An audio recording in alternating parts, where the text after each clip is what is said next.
इस वक्त हम गोल्ड के डेली ग्राफ में हैं और गोल्ड का डेली ग्राफ हमें ये बता रहा है कि गोल्ड एक अपवर्ड ट्रेंड में है, लेकिन पिछले 3-4 दिन से आप देखें कि गोल्ड जो है वो एक खास एरिया में जाकर स्टक्स हो गया, प्राइस को अब अपनी ऊपर नहीं लेकर जा पा रहा है। तो इस सिचुएशन में हमें क्या करना चाहिए? क्या हम ये समझ सकते हैं कि गोल्ड मजीद ऊपर जाएगा या यहाँ से हमें एक पॉसिबल सेल एंट्री दिखाई दे रही है? तो आइए चलते हैं अपनी वीडियो की तरफ और इन सवालों के जवाब ढूंढने की कोशिश करते हैं।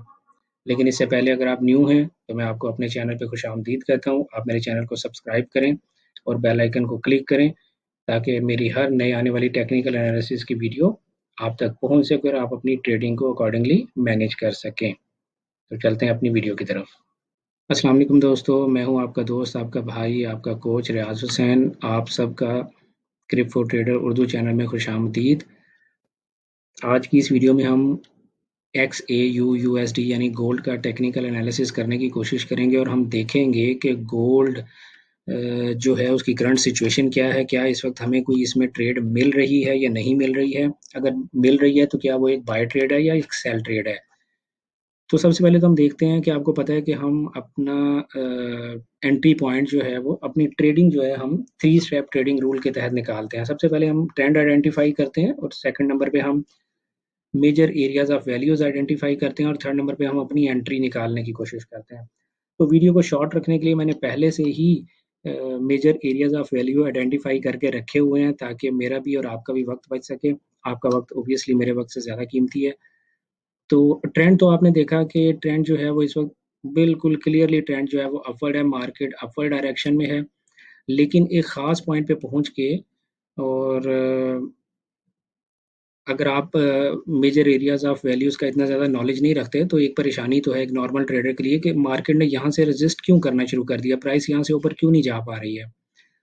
तो आप ये देखें पिछले 3-4 दिन की कैंडल्स जो हैं वो तकरीबन एक ही एरिया पे स्टक होकर रह गई हैं और अल्टीमेटली आज हमें एक सेल कैंडल बनती हुई दिखाई दे रही है। ये यहाँ पर मार्केट स्टक क्यों हुई है आप देखें। थोड़ा सा मैं चार्ट को अपने ड्रैग करता हूँ तो आप देखें कि ये जो मैंने जोन एक निकाल के रखा हुआ है ये जोन है 1862 से 1874 के दरमियान, जो कि बेसिकली डेली का एक मेजर स्ट्रक्चर जोन है। क्यों मेजर स्ट्रक्चर जोन है? क्योंकि देखें जब मार्केट ने यहाँ से प्राइस ने ड्रॉप डाउन लिया था इस एरिया से, तो उस वक्त मार्केट ने इस एरिया को ब्रेक किया था।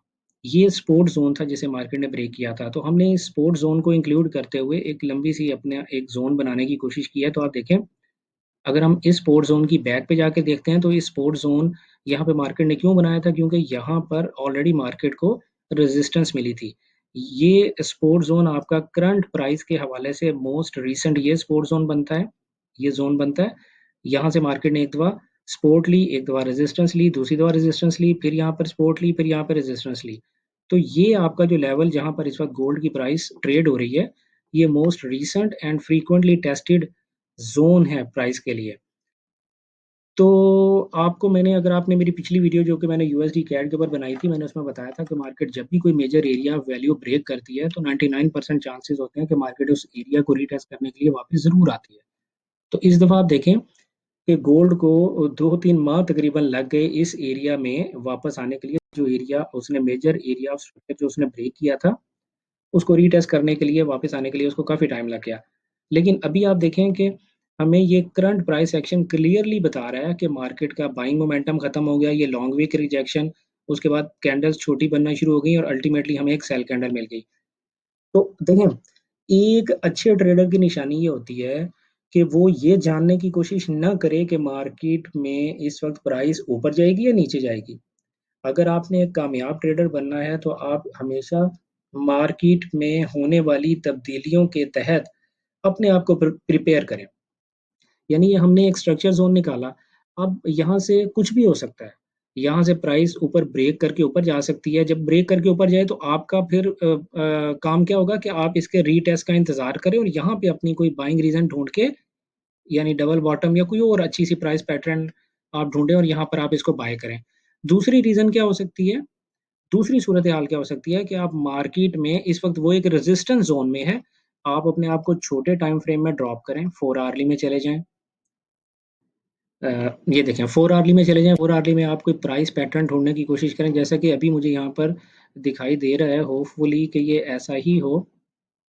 ये आपको एक ऐसा एरिया नज़र आ रहा है कि जो मार्केट अभी तक ब्रेक नहीं कर पा रही है। और ये अगर आप इसको कंसीडर करें तो ये एक डबल टॉप टाइप की कंडीशन भी बनती है। तो मेरा तो ये ख़्याल है कि डबल टॉप के बाद हमें यहाँ पर एक सेल एंट्री भी मिल गई, लॉन्ग वीक रिजेक्शन जब भी मार्केट इस एरिया में आती है लॉन्ग वीक रिजेक्शंस मिलती हैं। आप ये वीक तो देखें, इसको तो बहुत ही ज़्यादा लॉन्ग वीक रिजेक्शन मिली। हर कैंडल जो इस एरिया को क्रॉस करने की कोशिश कर रही है उसको लॉन्ग वीक रिजेक्शन मिल रही है। तो इट मीन्स कि यहाँ पर बहुत ज़्यादा रेजिस्टेंस है। तो दूसरी सूरत हाल तो ये हो सकती है कि आप यहाँ पर एक सेल एंट्री ले सकते हैं अगर आपको एक अच्छी सेल मोमेंटम कैंडल मिलती है। वैसे ये डबल टॉप की हैसियत मेरी नज़र में एक बड़ी अच्छी हैसियत है और यहाँ से भी आप एक सेल ट्रेड ले सकते हैं। लेकिन अगर आप मज़ीद कन्फर्मेशन चाहते हैं तो आप एक अच्छी इस तरह की मोमेंटम कैंडल, जैसे ये एक बड़ी ग्रीन कैंडल आपको दिखाई दे रही है, अगर इस तरह की एक सेल कैंडल आपको दिखाई देती है, तो आप फिर यहाँ पर अपनी एक सेल ट्रेड प्लेस कर सकते हैं। और उस ट्रेड को अगर आप दोबारा उसके रीटेस्ट होने का इंतज़ार करना चाहते हैं तो करें, अदरवाइज़ यहाँ से आप अपनी एक सेल ट्रेड लें आफ्टर जैसे ही मार्केट कोई एक सेल कैंडल बनाती है तो उसके बाद आपका जो टारगेट होगा वो नियरेस्ट स्ट्रक्चर ज़ोन होगा जो कि 1805 से 1814 के दरमियान है। तो मैं ये समझता हूँ कि इस वक़्त गोल्ड की सूरत हाल ये है कि वो ज़्यादा फ़ेवरेबल है सेल एंट्री ढूँढने के लिए, बाय एंट्री ढूँढने के लिए फ़ेवरेबल नहीं है। बाय एंट्री आपको सिर्फ़ उसी सूरत हाल में लेनी चाहिए, जैसा कि मैंने अभी आपको बताया कि अगर मार्केट इस रेज़िस्टेंस ज़ोन को ब्रेक करके ऊपर चली जाए और फिर वापस रीटेस्ट के लिए आए तो इस ज़ोन में, इस एरिया में आपको बाय एंट्री ढूँढनी है और फिर आपको बाय करना है। करंट सूरत हाल में आपने बाय बिल्कुल भी नहीं करना, सेल एंट्री ढूँढे और सेल एंट्री ढूँढने के लिए आपको H4 या H1 ग्राफ में H4 या H1 टाइम फ्रेम में आपको ड्रॉप लेना चाहिए। तो अगेन मैं आपको ये कहना चाहूँगा कि एक अच्छे ट्रेडर की निशानी ये होती है कि वो प्राइस की डायरेक्शन ढूँढने की कोशिश ना करे, बल्कि प्राइस में होने वाली तब्दीलियों की वजह से वो कौन-कौन सी पॉसिबल एंट्रीज़ ले सकता है, उसको उन पॉसिबल एंट्रीज़ के लिए तैयार होना चाहिए। अगर आपको मेरी ये कोशिश अच्छी लगी है तो मेरी वीडियो को लाइक करें और इसको शेयर भी करें और मेरे चैनल को सब्सक्राइब करें, बेल आइकन पे क्लिक करें। Good luck, happy trading.